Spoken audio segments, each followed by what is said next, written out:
Halo pecinta manhwa, tanpa banyak bacot lagi, Mimin akan melanjutkan cerita regresinya sang keturunan Dragon Slayer setelah mati secara menyedihkan.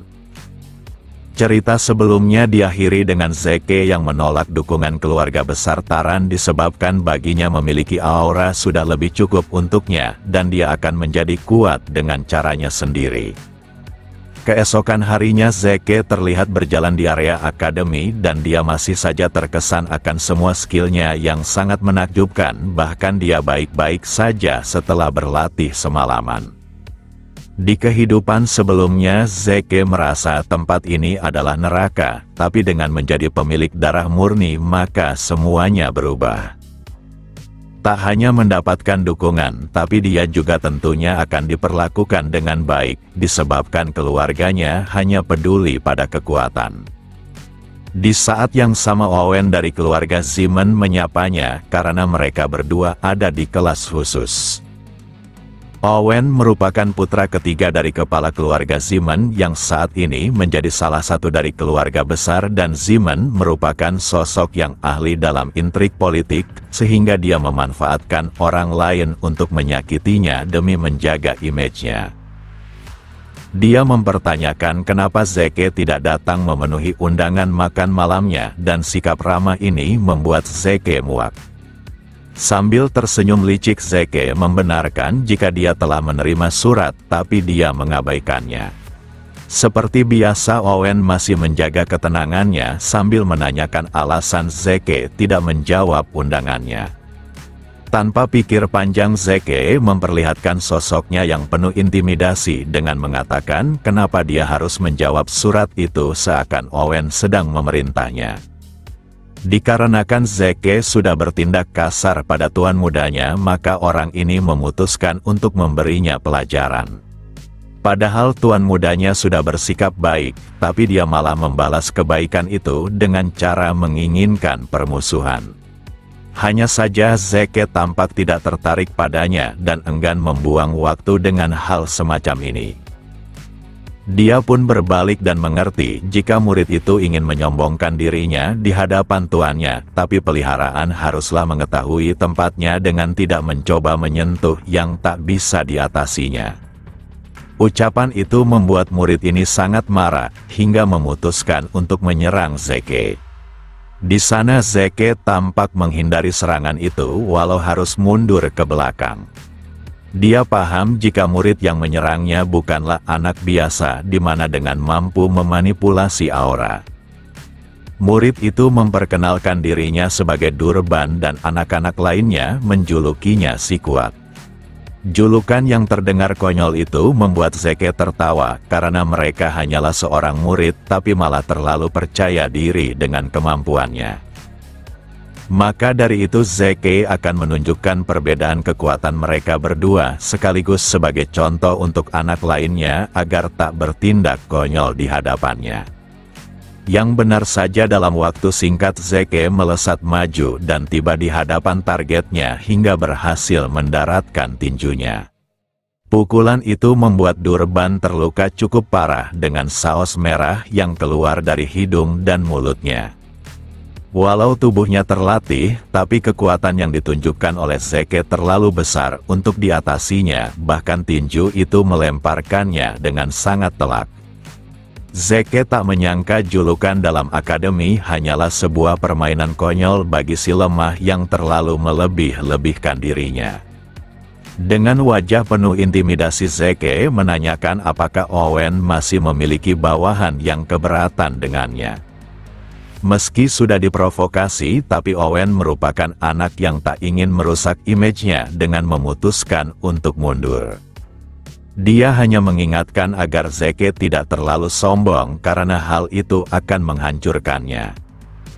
Akademi Drakar terbagi menjadi dua kelas di mana terdapat kelas normal yang diisi oleh orang-orang tidak berbakat tapi mereka harus berusaha keras pagi hingga malam mengejar kekurangannya. Lalu yang kedua adalah kelas khusus di mana para murid bisa memilih pelajaran yang diinginkan di luar pelajaran dasar. Kelas khusus itu membuat Zeke menaruh ekspektasi tinggi, namun kenyataannya sangatlah membosankan. Tak hanya itu, dia menganggap kelas ini tak jauh berbeda dari tempat pelatihan sebelum upacara pemberkatan bakat. Beberapa saat kemudian wajah semua murid berubah dikarenakan mereka kedatangan salah satu dari komandan tertinggi di Kekaisaran Timur 20 tahun yang lalu. Tak hanya itu, dia juga merupakan sosok yang menghentikan berbagai macam invasi musuh dengan kecerdikannya. Sosok ini adalah Howard Drucker dan dia menyapa para murid. Semua orang menyanjungnya sebagai pahlawan perang karena bakatnya dalam ahli strategi yang menyulitkan musuh. Namun Zeke mengetahui berapa busuknya Howard, di mana dia hanyalah pecundang yang beruntung dengan niat membocorkan informasi ke musuh demi menyelamatkan dirinya sendiri, tapi malah membuat musuh panik. Tak hanya Howard juga merupakan pelaku utama yang mengeluarkan Zeke dari akademi. Sejak saat itu Zeke kehilangan tempatnya yang tersisa dan berakhir menjadi pengelana di wilayah Troy. Lalu dia ditangkap oleh penjual budak dan dijual ke kartel selatan. Apapun yang terjadi, Zeke pasti akan membalaskan dendamnya. Setelah menyampaikan beberapa kata untuk para murid, maka instruktur akan memulai kelasnya dengan meminta semua murid mengambil pedang. Setelah itu mereka semua dikumpulkan di tempat pelatihan kelas khusus. Di sana Zeke tampak bosan disebabkan mereka hanya akan belajar dasar-dasar yang sudah diketahuinya. Dahulu dirinya tidak bisa menggunakan aura, sehingga membutuhkan waktu selama 2 tahun berbanding terbalik dengan para anak yang hanya menghabiskan waktu selama 3 bulan. Sekarang semua itu takkan terulang kembali dan dia akan menunjukkan otoritasnya sebagai yang terbaik. Beberapa saat kemudian, seseorang datang untuk mengambil alih para murid yang dipanggilnya dengan kadet. Sosok ini adalah Andre Drucker dan akan mengajari mereka semua dasar-dasar teknik naga.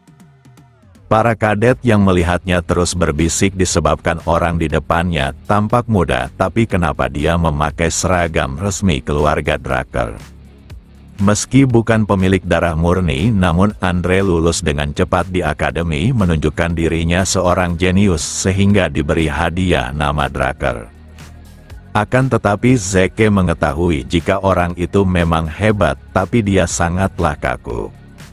Di sela itu Andre meminta semua kadet untuk berhenti berbicara saat dirinya tidak memberi izin pada mereka. Tanpa basa-basi lagi, dia meminta semua kadet untuk mengangkat pedang mereka secara bersamaan. Akan tetapi Andre menaruh perhatian pada seorang kadet yang tampaknya tidak bisa. Sosok yang dimaksudnya adalah Zeke dan dia menanyakan pedang apa yang dibawanya. Dengan percaya diri Zeke mengeluarkan pedangnya sambil memainkannya dengan angkuh. Dia bahkan mengatakan jika ini adalah pedang dan seharusnya tidak masalah membawa pedang yang berbeda dibandingkan kadet lainnya. Sebagai seorang kesatria yang akan mengajarinya mereka, Andre merasa tertantang oleh bocah sombong itu. Dia pun memintanya segera naik sambil memberitahu jika seorang kesatria harus memperhatikan senjata mereka agar tidak menggunakan senjata yang tidak cocok dengan tubuhnya. Sebenarnya Zeke sudah menduga hal ini dan sebab itulah dia mengayunkan pedangnya demi menarik perhatian kesatria di hadapannya. Lalu Zeke mengatakan sesuatu yang sangat mengejutkan di mana dia yakin dirinya pasti bisa mengalahkan Andre dengan pedang miliknya. Bagi Zeke, dia merupakan orang yang tidak suka menjelaskan sesuatu dan akan lebih mudah dipahami jika mereka berdua langsung bertarung saja untuk mengujinya. Ucapan yang angkuh tersebut membuat Andre mengaktifkan intimidasi yang kuat, tapi berkat skill Zeke yang mampu menstabilkan mentalnya, maka dia baik-baik saja. Sebagai instruktur, maka Andre mengerti keinginan kadet di hadapannya. Tatapan Zeke menjadi lebih tajam disebabkan Andre telah memakan umpannya yang diberikannya. Andre pun menghunuskan pedangnya dan akan mengaku kalah jika pedang Zeke dapat menyentuhnya sekaligus terhindar dari hukuman atas keangkuhannya. Namun jika dia gagal, maka dirinya harus bersiap menerima konsekuensi luka yang cukup menyiksanya. Dia juga meminta kadet di depannya tidak takut karena dirinya takkan menggunakan aura dalam duel ini. Bukannya tertekan, tapi Zeke malah kegirangan karena dia sebenarnya mengetahui kelemahan Andre. Akan tetapi dirinya masih dalam pengawasan Abel, jadi Zeke harus memperhitungkan untuk membuat kekacauan yang terlalu mencolok. Maka dari itu dia memutuskan untuk merobek pakaiannya lalu sengaja kalah agar semuanya baik-baik saja. Tanpa pikir panjang, Zeke melesat maju dengan nafsu pekat yang mencintai pertarungan melalui tebasan miliknya. Tebasan itu tak lain hanya mengincar titik vital, tepatnya di bagian lehernya. Namun serangan itu hanyalah tebasan sederhana bagi Andre hingga mengatasinya dengan sangat baik. Zeke yakin pertarungan ini takkan berakhir dengan mudah, karena lawannya saat ini merupakan salah satu dari sang jenius. Ayunan pedang serta langkah bayangan milik Zeke terus menggema di arena dengan Andre yang menjadi pusatnya, tapi semua serangan itu ditepis tanpa membuat Andre meninggalkan tempatnya berdiri. Para murid yang melihat itu takjub pada Andre yang tak bergeming walau 30 menit sudah usai. Akan tetapi para murid tidak memikirkan hal yang terpenting, di mana mengayunkan pedang besar selama 30 menit adalah sesuatu yang hampir dilakukan oleh anak normal. Walau Andre hanya menangkis semua serangan yang datang padanya, tapi dia sudah kelelahan. Dirinya mulai mempertanyakan bagaimana seorang kadet memiliki stamina seperti monster, dan jika seperti ini terus maka dia pasti akan kalah.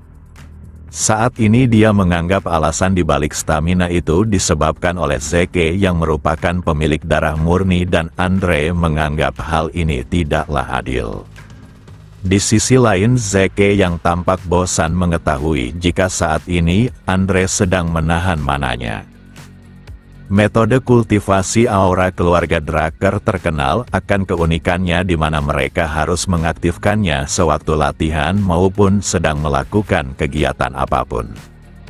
Mereka ditekan untuk mempertahankannya seperti sedang bernafas agar aura mereka terus terlatih. Dengan begitu Zeke menyimpulkan jika Andre saat ini seperti sedang menahan nafasnya karena dia terbiasa berkultivasi dengan cara seperti itu. Walau tiap serangan yang dilancarkannya akan menguras stamina lawannya, tapi hal ini belum cukup. Bahkan alur duel akan tampak membosankan jika seperti ini terus. Maka dari itu Zeke memutuskan untuk kalah setelah memaksa Andre menggunakan auranya. Dia pun kembali melesat dengan serangan yang lebih kuat dan cepat dari sebelumnya. Meski begitu, serangan itu belum cukup membuat lawannya goyah. Dengan ayunan pedang Andre, maka Zeke akan dihempaskan. Agar Andre menggunakan auranya secara tidak sadar, maka dia harus memberikan sebuah serangan yang tak terduga. Situasi seperti itu adalah serangan ekstrim yang lebih menakjubkan untuk ditangani oleh Andre dengan menahan dirinya. Dalam waktu singkat Zeke mulai bergerak dan hal itu membuat Andre tercengang. Bagaimana tidak, langkah Zeke sangatlah cepat hingga cukup sulit untuk diikuti oleh kedua mata, dan dia terus bergerak dari sisi ke sisi lainnya untuk mencari celah.